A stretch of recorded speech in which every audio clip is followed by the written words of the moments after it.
যারা ডায়াবেটিসের সমস্যাতে ভুগছেন বা যারা ডায়াবেটিসের পেশেন্ট, তাদের মধ্যে বিভিন্ন রকমের চিন্তাভাবনা একটা চলে এবং একটা কনফিউশন থাকে কিছু খাবার দাবারের ব্যাপারে। যেমন তারা যখন আমাদের কাছে আসেন, তখন তাদের মধ্যে প্রশ্ন থাকে যে চিনি খাওয়া যাবে কিনা, চিনি খাওয়া গেলে কতটা খাওয়া যাবে, গুড় খাওয়া যাবে কিনা। এবং ওনারা কিন্তু বেশিরভাগ জনই জানেন যে তাদের চিনি জাতীয় খাবার, মিষ্টি জাতীয় খাবার, গুড় জাতীয় খাবার এগুলো খাওয়া যাবে না, ভাত কম খেতে হবে, রুটি, মূল, কচু, মাটির নিচের জিনিস এগুলো কম পরিমাণে খেতে হবে, এবং এগুলো অনেকেই তারা জানেন। কিন্তু সমস্যাটা হচ্ছে যে এই ব্যাপারগুলো জানলেও একটা সঠিক যে ধারণা বা একটা সঠিক উপায় বা পদ্ধতি যে অবলম্বন করা উচিত, যে আপনারা এই খাবারগুলো বাদ দিতে হলে কিভাবে বাদ দেবেন, বা যদি খেতেও হয় তাহলে কতটা পরিমাণে খাবেন, কিভাবে খাবেন, এই ব্যাপারটা নিয়ে একটা ইনফরমেশন সঠিক তাদের কাছ পর্যন্ত পৌঁছানো দরকার। আজকের এই ভিডিওটি আমার বানানো সেই জন্যই, যাতে এই ব্যাপারে কিন্তু সঠিক ইনফরমেশন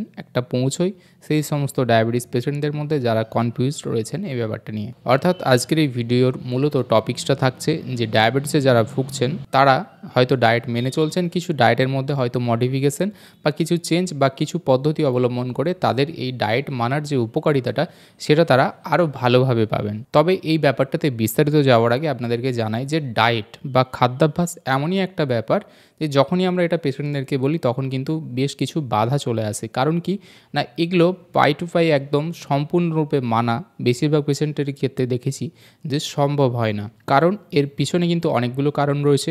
যেমন একজন ফ্যামিলিতে যদি কারো ডায়াবেটিস রয়েছে, তো কারো থাইরয়েডের সমস্যা রয়েছে, কারো প্রেশারের সমস্যা রয়েছে, বা কারো আদার্স সিমটম বা আদার্স সমস্যা রয়েছে, গাঁটের ব্যথা যন্ত্রণা, আবার ফ্যামিলিতে হয়তো কেউ রয়েছেন যার কোনো সমস্যাই নেই। তাহলে সেই হিসেবে প্রত্যেকটা সমস্যার জন্য কি আপনাকে আলাদা আলাদা রান্না করতে হবে? ৫ জন বা ৬ জন বা ৩ জন বা ৪ জনের যে ফ্যামিলি, তাদের সবার জন্য তো আলাদা আলাদা রান্না, আলাদা আলাদা ডায়েট চার্ট করে করা সম্ভব নয়, এবং যেটা পসিবলও নয়। তাই আমাদের দরকার কি সবটা মেনে সব দিক যাতে বজায় থাকে সেই অনুযায়ী একটা ডায়েট পদ্ধতি ফলো করা। অর্থাৎ কি না, একটা ব্যালেন্সড ডায়েট থাকবে যেটা আপনাদের মেনে চলতে কোনো অসুবিধা হবে না। এবং আরেকটা ব্যাপার যে এই ভিডিওতে ডায়েট মানে শুধু যে কী খাবার খাবেন বা কী খাবার খাবেন না একদম তার নামগুলো বলে দিলাম এটা না। ব্যাপারটা হচ্ছে যে কতটা পরিমাণে খাবেন বা আপনাকে কোন কোনগুলো অ্যাভয়েড করতে হবে। অর্থাৎ বলতে পারেন যে ১২টা খাবার নয়, ১২টা জাতীয় খাবার বা জাতীয় টাইপের, হয়তো আপনারা বলতে পারেন যে এই টাইপের খাবারগুলো আপনাদেরকে বাদ দিতে হতে পারে, এই টাইপের খাবারগুলো খাবেন। এইরকমভাবেই কিন্তু আপনাদের এই ১২টি তথ্য আপনাদেরকে দেব। ১ নম্বর পয়েন্ট হচ্ছে হাই ফাইবারযুক্ত ভেজিটেবলস আপনাকে খেতে হবে। তার মধ্যে আলুটাকে আপনারা বাদ দেবেন, কারণ আলুর মধ্যে রিফাইন্ড কার্বোহাইড্রেট থাকে এবং সেটা বেশি পরিমাণে আছে, যার জন্য এর গ্লাইসেমিক ইন্ডেক্সটা অনেক হাই। গ্লাইসেমিক ইন্ডেক্সটা ব্যাপারটাকে আপনাদেরকে কিন্তু মাথায় রাখতে হবে যারা ডায়াবেটিস পেশেন্ট রয়েছেন। এটা হচ্ছে কি না, কোনো খাবার দাবারের মধ্যে সেই পরিমাণ একটা ডায়াবেটিস পেশেন্টদের জন্য যে সুগারের মাত্রাটা কতটা বাড়বে ব্লাডের মধ্যে সেটা নির্ভর করে কিন্তু সেই খাবারের গ্লাইসেমিক ইন্ডেক্সের উপরে। বিভিন্ন খাবারের কিন্তু এটা বিভিন্ন রকমের হয়ে থাকে, সেই অনুযায়ী আপনাদেরকে সেই খাবারটা পরিমাণ অনুযায়ী খেতে হবে। এছাড়া তা বাদ দিয়ে ফুলকপি, বাঁধাকপি, বিনস, ঢ্যাঁড়স বা বাজারে যে সমস্ত সবজিগুলো পাওয়া যায় সেগুলো সবই আপনি খেতে পারবেন। চেষ্টা করবেন যে বিভিন্ন রঙের জন্য আপনি সবজি খান। ক্যাপসিকাম খেতে পারেন, গাজর খেতে পারেন। এই যে গাজর বললাম, এইগুলো কিন্তু সব মডারেট পরিমাণে আপনারা খেতে পারেন, এবং এইগুলো যখনই আপনি খাবেন যদি আপনি এগুলোকে সিদ্ধ করে খান তাহলে কিন্তু উপকারিতা বেশি পাবেন। তবে সেদ্ধ করার সময় মনে রাখবেন জলে বা সেদ্ধর যে পদ্ধতি সেটা আবার বেশি করে সেদ্ধ করে ফেলবেন না, তাহলে এর মধ্যে যে ফাইবার যে বা গুণাগুণগুলো রয়েছে সেগুলো কিন্তু আবার অনেকটা চলে যাবে, বা এর গ্লাইসেমিক ইন্ডেক্সটা হয়তো কিছুটা বাড়তেও পারে, এবং সেটা যখন ব্লাডে যাবে তত কিন্তু সুগার স্পাইক হবে দ্রুততার সঙ্গে। ২ নম্বর হচ্ছে হোল গ্রেন খাওয়া। হোল গ্রেন মানে পুরোটা একসঙ্গে, অর্থাৎ বিশেষ করে এই যে চাল, গম, এইগুলো যে গ্রেন জাতীয় খাবারগুলো রয়েছে এগুলো পুরোটা একসঙ্গে বলতে বর্তমান সময়ে বাজারে যে চালগুলো দেখবেন, চাল রিফাইন্ড চাল একদম সাদা ধপধপে হচ্ছে। অর্থাৎ এই সাদা ধপধপে এবং চালের রং যত সাদা হবে, যত দেখতে সুন্দর হবে, সেটার কিন্তু আর হোল গ্রেন থাকছে না। অর্থাৎ তাকে পালিশ করে করে তার কিছু অংশ কিন্তু ওপরের তুলে দেওয়া হচ্ছে। সেই জন্য আপনি দেখতে হবে যে চালগুলো কিন্তু কম রিফাইন্ড। সেক্ষেত্রে আপনি লাল চাল খেতে পারেন, বা ব্রাউন রাইস পাওয়া যায় সেটা খেতে পারেন। আবার রুটি বা গম বা এইসবের জিনিসগুলো আপনি খেতে পারেন যেগুলো হোল গ্রেন থেকে তৈরি। ময়দা জাতীয় যে খাবার সেটা কিন্তু আপনাকে বাদ দিতে হবে, কারণ সেটা রিফাইন অনেক বেশি হয়। এছাড়া ওটস, ডালিয়া এই জাতীয় যে খাবারগুলো রয়েছে এর মধ্যে কিন্তু বেশ ভালো মাত্রাতে ফাইবার রয়েছে, এবং আপনাকে ঠিক করতে হবে যে সাদা ভাত যেন একদম ধপধপে সাদা সেটা না হয়, কারণ আমাদের বাঙালিদের খাবারের মধ্যে ভাতটাই কিন্তু সবার প্রধান খাবার। সুতরাং ডায়াবেটিস পেশেন্টদের ক্ষেত্রে ভাতের পরিমাণটাও কিন্তু কমের দিকে রাখতে হবে, এবং চাইলে আপনি কিন্তু প্রত্যেক দিন যদি ভাত খাওয়া অ্যাভয়েড করতে পারেন সেটা আরও ভালো হয়। প্ল্যান মাফিক কোনো দিনও ডালিয়া খেতে পারেন, কোনো দিন আপনি ওটস খেতে পারেন, কোনো দিন আপনি ভাত খেলেন, তবে সেটা ব্রাউন রাইস বা লাল চাল হলো। এরকম প্ল্যানিং করে যদি আপনারা নিজেদের সুবিধার্থে বানিয়ে নেন, তাহলে কিন্তু আপনাদের অনেকটাই সুবিধা হবে এবং ডায়াবেটিসকে কন্ট্রোল করতেও কিন্তু আরও ভালোভাবে পারবেন। 3 নম্বর হচ্ছে লিন প্রোটিন খাওয়া, অর্থাৎ কিনা চর্বি ছাড়া মাংস আপনাকে খেতে হবে। অনেক ডায়াবেটিস পেশেন্ট রয়েছে যে মাংস খাওয়া একদমই ছেড়ে দেন, তারা অন্তত সপ্তাহে একদিন চর্বি ছাড়া মাংস খেতে পারেন, কোনো অসুবিধা সেক্ষেত্রে হবে না। এবারে মাংস খাওয়া মানে আপনি যদি একাই 500 বা তার বেশি মাংস খেয়ে ফেলেন তাহলেও কিন্তু না। সপ্তাহে একদিন খাবেন, 2 থেকে 3 পিস আপনার মাংস থাকবে এবং সেটা হচ্ছে চর্বিবিহীন, তাহলে কিন্তু কোনো অসুবিধে হবে না। 4 নম্বর যে খাবার বা আপনার ডায়েটের মধ্যে রাখতে হবে সেটা হলো হেলদি ফ্যাটযুক্ত খাবার। হেলদি ফ্যাট আপনি সবথেকে ভালো কোথায় পাবেন? আমাদের চারপাশে যে বিভিন্ন রকমের বাদামগুলো রয়েছে, প্রায় প্রত্যেকটা বাদামের মধ্যেই কিন্তু হেলদি ফ্যাট পাবেন। সেটা চীনাবাদাম হতে পারে, কাঠবাদাম হতে পারে, আমন্ড হতে পারে। এছাড়াও বিভিন্ন রকমের বীজ যেগুলো রয়েছে, ফ্ল্যাক্স সিড, তিসি বীজ, চিয়া সিড, কুমড়োর বীজ বা যেগুলো পামকিন সিড, এগুলো কিন্তু বাজারে বেশ ভালো রয়েছে এবং এগুলোর মধ্যে প্রচুর পরিমাণে কিন্তু অ্যান্টিঅক্সিডেন্টের সঙ্গে সঙ্গে আরও অনেক গুণাগুণ রয়েছে যেগুলো আপনার শরীরকে কিন্তু ওভারঅল খুব সাপোর্ট দেবে। এই বীজ বা ড্রাই ফ্রুট জাতীয় খাবার খেতে গিয়ে দুটো ব্যাপারে আবার আপনারা একটু ভুল করেন, সেটা হচ্ছে খেজুর এবং কিশমিশ। খেজুর এবং কিশমিশ এই দুটো কিন্তু আপনাদেরকে বেশি পরিমাণে খাওয়া যাবে না। খেজুর যদি আপনি খেতে চান 1টা থেকে 2টো, কিশমিশও যদি খেতে চান 4 থেকে 5টা কিশমিশের দানা, তার বেশি কিন্তু নয়। এছাড়া এই যে সিডসগুলোর কথা বললাম, এগুলোর মধ্যে ওমেগা 3 ফ্যাটি অ্যাসিডও রয়েছে এবং যে হেলদি ফ্যাট আমাদের শরীরের জন্য দরকার সেগুলো কিন্তু বেশ ভালো মাত্রায় আপনি পেয়ে যাবেন। 5 নম্বর হচ্ছে যে লো ফ্যাট ডেয়ারি প্রোডাক্ট। অনেকেই আমরা দুধ বা দুগ্ধ জাতীয় বিভিন্ন প্রোডাক্ট খেতে চাই, কিন্তু সেগুলো খেতে পারি না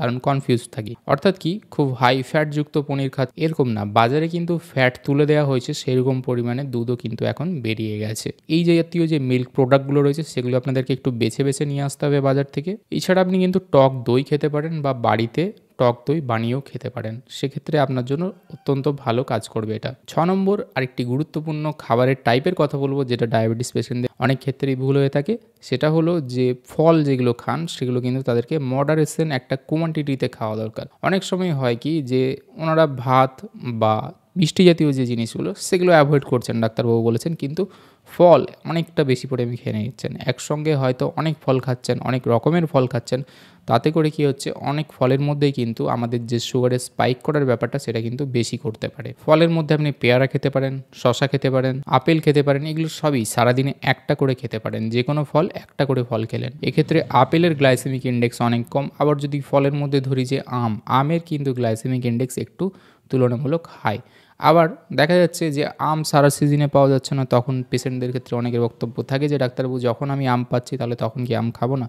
অবশ্যই খাবেন, কিন্তু সেটা আপনাকে পরিমাণটা মডারেট রাখতে হবে, বা যখন আপনি আম খাচ্ছেন সেদিন আপনাকে অন্য কোনো খাবার কিন্তু কাটছাট করতে হবে। এর সঙ্গে কলা, লিচু, কাঁঠাল এই জাতীয় যে ফলগুলো রয়েছে সেগুলোও কিন্তু গ্লাইসেমিক ইন্ডেক্স হাই, এগুলো আপনাকে কমের দিকে রাখতে হবে। এবং এই যেটা বললাম যে একবারে অনেকটা পরিমাণে ফল নিয়ে বসে পড়বেন না। আরেকটা ব্যাপার আপনাদেরকে সহজভাবে বলে দিই যে সবসময় ভরা পেটে ফল খাবেন। ভরা পেটে ফল খেলে কী হবে না, আপনি বেশি পরিমাণে ফলও কিন্তু খেতে পারবেন না, অল্প পরিমাণে ফল যাবে, তাতে সুগারের স্পাইক হবে না এবং এক্সট্রা ক্যালোরি যে ঢুকে যাওয়ার ব্যাপার সেটাও কিন্তু আপনার শরীরে আর যাবে না। এবারে চলে আসছি যে কোন কোন খাবার দাবারগুলো বা কোন কোন জাতীয় খাবারগুলো একদম অ্যাভয়েড করতে হবে বা সেগুলো থেকে আপনি দূরে থাকবেন। প্রথম দুটি খাবার হচ্ছে চিনি জাতীয় যে সমস্ত খাবারগুলো রয়েছে এবং ফ্যাট বা তেল জাতীয় যে খাবারগুলো রয়েছে। সুগার জাতীয় যে কোনো খাবার, মিষ্টি হতে পারে, চিনি সহ দুধ চা হতে পারে, অথবা চিনি দিয়ে আপনি যে কোনো প্রোডাক্ট বানাচ্ছেন, সেটা আচার হতে পারে, অথবা বাইরের মিষ্টি খাচ্ছেন, এইগুলো সমস্ত কিছু চিনি জাতীয় যা কিছু আছে সেগুলো সমস্ত কিছু আপনাকে বন্ধ করতে হবে। অনেক সময় আমরা কোল্ড ড্রিঙ্কস খাই, সেগুলোতেও কিন্তু বেশ ভালো মাত্রাতে অ্যাডেড সুগার থাকে। শুধু যে এই মিষ্টি জাতীয় খাবারগুলো না, বাইরে কিছু কিছু প্যাকেট জাতীয় খাবারও থাকে যেগুলো আমরা অজান্তেই খেয়ে ফেলি। সবসময় আপনাদেরকে প্যাকেটের পিছনের দিকে চেক করে নেওয়া উচিত যে সেগুলোতে অ্যাডেড সুগার রয়েছে কিনা। অ্যাডেড সুগার যে সমস্ত প্যাকেটে আপনি দেখতে পাবেন সেগুলোকে একদম দূরে সরিয়ে রাখবেন, কারণ এগুলো যখনই আপনি খাবেন তখনই একটা বাড়তি লোড পড়বে, গ্লাইসেমিক ইন্ডেক্স এগুলোর খুবই হাই থাকে এবং আপনার হঠাৎ করে কিন্তু সুগার একটা বেড়ে যাওয়ার চান্স থাকে এবং ডায়াবেটিস পেশেন্টদের জন্য কিন্তু সুগার স্পাইক হওয়াটা মোটেই ভালো নয়। আবার বেশি ফ্যাট বা তেল জাতীয় খাবার, ভাজাভুজি, বাইরের মশলা খাবার এগুলো কিন্তু আপনার আবার খারাপ যে কোলেস্টেরলগুলো রয়েছে সেগুলোকে বাড়াতে সাহায্য করবে, ট্রাইগ্লিসারাইড লেভেলকে বাড়াতে পারে, আপনার হার্টের হেলথকেও কিন্তু ওভারঅল খারাপ করতে পারে। সুতরাং আপনারা যখনই ডায়েটের প্ল্যান করবেন তখন এই দুটো খাবারকে অতি অবশ্যই ডায়েটের প্ল্যান থেকে কিন্তু বাদ দেওয়ার চেষ্টা করবেন। এবারে তেল, আপনি বাড়িতে যেগুলো তেল খাচ্ছেন সেগুলো আপনাদের যদি মনে হয় যে বাদ দেবেন, তা না ব্যাপারটা। বাড়িতে যে রান্নাবান্না হচ্ছে তার জন্য তেল আপনি ব্যবহার করবেন, সেগুলো মডারেট অল্প পরিমাণে ব্যবহার করে সব রান্নাবান্না করবেন, যেন তেল ভাসছে তরকারিতে এরকম না হয়। এবারে আপনি বিভিন্ন রকমের বাজারে যে তেল রয়েছে মোটামুটি ভালো ব্র্যান্ডেড যেগুলো রয়েছে সেগুলো সবই আপনি ইউজ করতে পারেন। এবারে বিভিন্ন দিন আপনি বিভিন্নভাবে রান্না করতে পারেন, কোনো দিন সরষের তেলে রান্না করলেন, কোনো দিন সানফ্লাওয়ার অয়েলের তেল করলেন। এইভাবে মিক্সড করে কিন্তু আপনি আপনার নিজের মতো করে একটা ডায়েট বানাতে পারেন। পরবর্তী যে খাবারের কথা বলবো, যেটা আপনাদেরকে অ্যাভয়েড করতেই হবে, সেটা হলো রিফাইন্ড কার্বোহাইড্রেট জাতীয় খাবার। এগুলো কোনগুলো?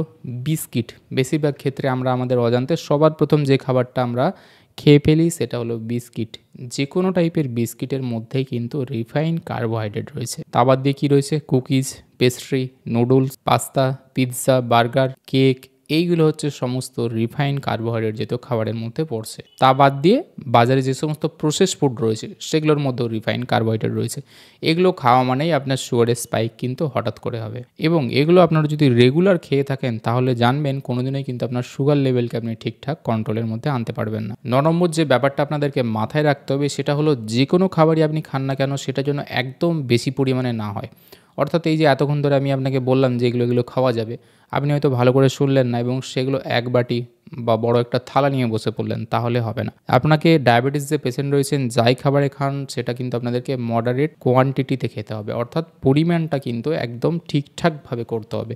খাবার কি যেরকম খাচ্ছেন সেটা যেরকম গুরুত্বপূর্ণ, খাবার কতটা পরিমাণে খাচ্ছেন ডায়াবেটিস পেশেন্টদের জন্য সেটাও গুরুত্বপূর্ণ। যেরকম আম খেতে বলা হয়েছে, আপনি 2টো আম একসঙ্গে খেয়ে ফেললেন, তাহলে কিন্তু হবে না। অর্থাৎ আপনি হয়তো যে গোটা আম তার একটা পোর্শন বা একটা স্লাইস আপনি খেতে পারেন, অসুবিধে নেই। আপনাকে বলা হয়েছে ডালিয়া খেতে, ডালিয়া আপনার জন্য ভালো, আপনি 1 গামলা ডালিয়া নিয়ে বসে পড়লেন, তাহলেও কিন্তু সেটা আপনার জন্য সঠিক হবে না। সুতরাং দুটো ব্যাপারই আপনাকে নিয়ন্ত্রণ করতে হবে, কি খাবেন এবং কতটা খাবেন। 10 নম্বর যে পয়েন্টের কথা বলবো সেটা আগেই একদম বলেছিলাম যে গ্লাইসেমিক ইন্ডেক্স, এই ব্যাপারটা নিয়ে আপনার মধ্যে একটা ধারণা তৈরি করতে হবে বা এটা একটু জেনে নিতে হবে আপনাদেরকে। গ্লাইসেমিক ইন্ডেক্সটাকে যদি আমি সহজভাবে বলি তাহলে কি না, প্রত্যেক খাবার যে আমরা খাচ্ছি তারপর আমাদের শরীরের মধ্যে যে সুগারের স্পাইকটা হচ্ছে সেটা সেই খাবারগুলোর গ্লাইসেমিক ইন্ডেক্সের উপরে ডিপেন্ড করছে। কারো গ্লাইসেমিক ইন্ডেক্স বেশি, অর্থাৎ সে যদি আপনার শরীরের মধ্যে যায় তাহলে সুগারের স্পাইক বেশি করে করবে।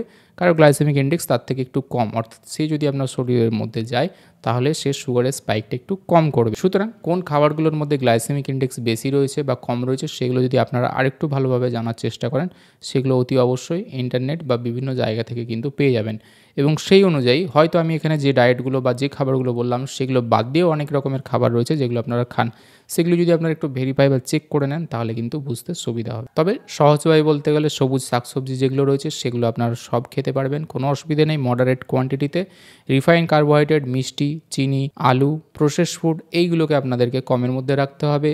বাইরের খাবার আপনাদেরকে কমের মধ্যে রাখতে হবে, বিশেষ করে এগুলোর মধ্যে কিন্তু গ্লাইসেমিক ইন্ডেক্স অনেক হাই থাকে। 11 নম্বর যে পয়েন্টের কথা বলবো এটা ডায়াবেটিস পেশেন্টদের জন্য অত্যন্ত জরুরি এবং এটা আমরা দেখেছি যে অনেকেই এই জায়গাটাকে মেনে চলেন না, সেটা হলো খাবার খাওয়ার টাইমিংস। ডায়াবেটিস পেশেন্টদের জন্য খাবার খাওয়ার টাইমিংস একদম ঘড়ি বেঁধে হতে হবে, না হলে কিন্তু হবে না। কারণ বেশিরভাগ ক্ষেত্রেই আপনি যাই ওষুধ খান না কেন তার একটা নির্দিষ্ট টাইম থাকে, সুতরাং সেই ওষুধের সঙ্গে মেনটেন করে ব্যালেন্স করে কিন্তু আপনাকে খাবারের টাইম একদম নির্দিষ্ট টাইম অনুযায়ী করতে হবে। ডাক্তারবাবু যে টাইমে যেটা খেতে বলবেন, যে পরিমাণ ডায়েট থাকবে সেই অনুযায়ী প্রত্যেক দিন আপনাকে খেতে হবে। কোনো দিন সকাল 10টায় খেলেন, তারপরে দিন দুপুর 12টায় খাচ্ছেন, তা করলে হবে না। ঘুমোতে যাচ্ছেন রাত্রি 12টা 1টায়, তাহলেও কিন্তু হবে না। আপনার যে টোটাল লাইফস্টাইল বা টোটাল যে সময়টা সেটাকে সঠিকভাবে কিন্তু একটা নিয়ন্ত্রণ করতে হবে। অনেক পেশেন্ট রয়েছে, বিশেষ করে মহিলা পেশেন্টরা দেখবেন পুজো করছেন, পুজো করে তারপর ব্রেকফাস্ট করছেন, তা করতে গিয়ে তাদের 9টা 10টা বেজে যাচ্ছে, কারো কারো তো 11টা বেজে যাচ্ছে, তখন তার পেটে প্রথম খাবার যাচ্ছে, তাহলে কিন্তু হবে না। আপনি যে ডায়েটই মেনে চলুন, যাই ওষুধ খান, এই যদি নিয়ম ফলো করেন তাহলে কিন্তু আপনার সুগার কন্ট্রোলে আসবে না। ব্রেকফাস্ট আপনাকে 8টা থেকে 8:30টার মধ্যে মোটামুটি কমপ্লিট করে ফেলতে হবে। দুপুর 1টা থেকে 2টোর মধ্যে লাঞ্চ অতি অবশ্যই কমপ্লিট। বিকেলে বা ইভিনিংয়ের দিকে কিছু না কিছু স্ন্যাক্স আপনাকে খেতেই হবে। এই জায়গাটাতে আবার অনেকেই স্কিপ করেন, বিকেলে কিছুই খান না, একদম রাত্রে গিয়ে খান, এবং রাত্রে চেষ্টা করতে হবে 9টার মধ্যে কিন্তু আপনার রাতের খাবার খেয়ে ফেলতে হবে। এবং 10টা থেকে 11টার মধ্যে আপনাকে বিছানাতে গিয়ে শুয়ে পড়তে হবে। 12 নম্বর আরেকটা গুরুত্বপূর্ণ পয়েন্ট যেটা আমরা অনেকেই ওভারলুক করে যাই বা এটাকে গুরুত্ব দেই না, সেটা হলো জল খাওয়ার পরিমাণ ঠিক করতে হবে।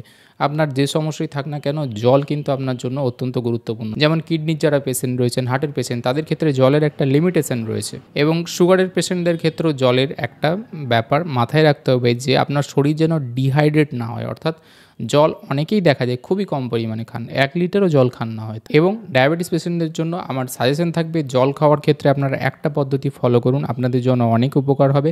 যেহেতু আপনাদেরকে খাবার দাবারের ব্যাপারটা অনেক বেশি মেনে চলতে হয়, তাই আপনারা যে কোনো খাবার খেতে বসার 5 থেকে 10 মিনিট আগে একটু পরিমাণে জল খান। তাতে করে কী হবে, আপনাদের পেট কিছুটা ভর্তি হবে এবং তারপরে আপনারা যে খাবারটা খেতে বসবেন সেই খাবারের পরিমাণটা অটোমেটিক্যালি আপনাদের কম খাওয়া হবে, কারণ তখন আপনার পেট কিন্তু অনেকটাই পরিমাণে ভরে থাকবে। তবে যাদের কিডনি বা হার্টের সমস্যা রয়েছে তাদের অবশ্যই যে পরিমাণে জল খাওয়া উচিত ডাক্তারের পরামর্শ অনুযায়ী সেরকমভাবে আপনারা চলবেন। সুতরাং বন্ধুরা, আজকের এই ভিডিওতে আশা করি আপনাদেরকে যারা ডায়াবেটিস পেশেন্ট রয়েছেন বা যারা ডায়াবেটিসের সমস্যাতে ভুগছেন বা যাদের বাড়িতে ডায়াবেটিস পেশেন্ট রয়েছেন তারা কিভাবে ডায়েট প্ল্যানিং করবে একটা ধারণা দেওয়ার চেষ্টা করলাম। হয়তো সম্পূর্ণ ধারণা আমি আপনাদেরকে দিতে পারলাম না, কিন্তু যতটা আপনাদেরকে তথ্য জানালাম আশা করি সেটা আপনাদের বেশ কিছুটা হলেও উপকারে আসবে। আপনারা এর থেকে একটা মোটামুটি ধারণা নিয়ে নিজেদের ডায়েট প্ল্যানিংটা বানাতে পারেন।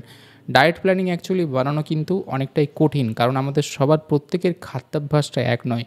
কেউ কোনো খাবারটা খেতে বেশি পছন্দ করি, কারো বাড়িতে অন্য টাইপের রান্না হয়, কারো বাড়িতে অন্য টাইপের খাবার হয়।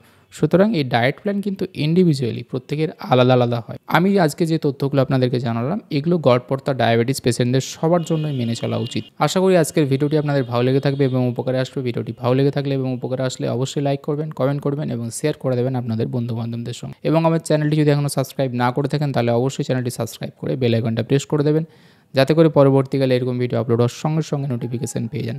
দেখা হবে পরে আবার এরকম একটি ভিডিওতে। ততদিন ভালো থাকবেন, সুস্থ থাকবেন, ধন্যবাদ।